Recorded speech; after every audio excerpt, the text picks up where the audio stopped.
weerarkii ugu dambeeyay qaariga qarax soo galay banaanka magaalada lagu fashiliyay hay qarax marka gaariga qaraxa maarta gaarigu ku soo yaa hoo asagoo xabad la isku qufaayo soo gantaala oo soo dulmaray meel qabuur ku yaali labada lagu dambaa waxa uga dhigay qabri magax la isku wadhig markuu hakadana rasaas lagu urko darawalkii la dhig kii kalena waa la dhig waa laga wareegay waa laga wareegay كيسيان متدان هو إلهي كأنت البركات طلب أكثر مساجد خورك المنارة ولا قتوك جدهان ولا قتوك وأيضا لوكا لوكتوك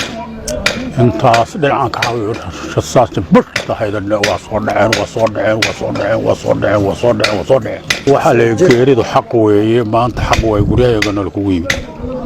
نكو كل بنتايا إلى الجنواي كي اللي قد له ومساجد كدين صاحبه مركي اللي كيل دلنا وعباديس وعباد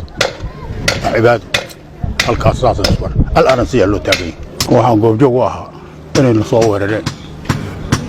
مساجد كنا نصور له هنا نلقى عن الرصاص ميت يدعو بين العرب وكودي قوري هنا نقول صلاة بتنا نقول صقرا المرافق بحالك نقول صقرا باليرا بيت بحالك بيتو لواس قلبوضة نقع عررين نقول دنبيستي إني نوي معدين الميت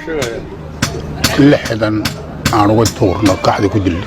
شبابا ما لحدا كازم كل الدلاء موارر كي كوادو وارر كي لبادو كي صدحادوي وكي صدحات كودي هو نصور صلاة الصبح مركي تصبيح اللي جري نصور ولا لعن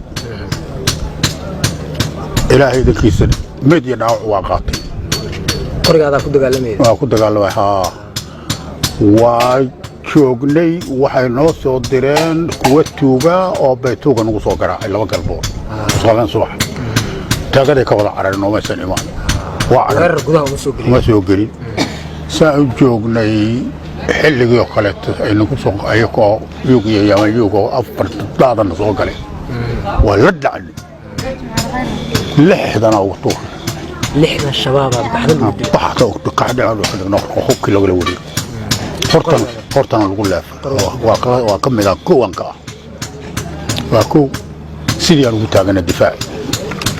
habeen kasta saasan ka la yuro jida wadooyinka shaydaan dhintay inay yihiin oo munaafiqiin yihiin oo ay qawaarij yihiin aan u laynay saasaan isku weyn waa ku farax waa ka guulaysan dalkayga iyo diintayda iyo nasabkayga aan ku iska difaacan kaas aan ku diina ras wax dhaawac ma kala kulantay maya dhowrna ma kala dhaawacmay